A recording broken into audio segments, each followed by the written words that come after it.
গ্রামের মানুষ কারা আপনারা?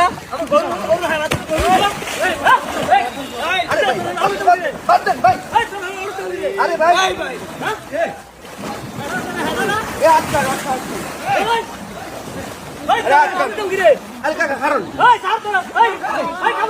আসসালামু আলাইকুম। আপনাদেরকে একটু আগে যে ফুটেজটা দেখানো হয়েছে ঠিক এই জায়গাটাই আমাদের সাথে এই ঘটনাটা ঘটছে। মানে আমি একটু বিস্তারিত বুঝিয়ে বলি। আমরা কুমিল্লার ভিতরে আসছি। এই মাদ্রাসাটা একটু দেখেন। মাদ্রাসাটা এটা হইলো শঙ্কুচাই উপজেলা হইলো বুড়িচং, মানে বুড়িচংয়ের ভিতরে।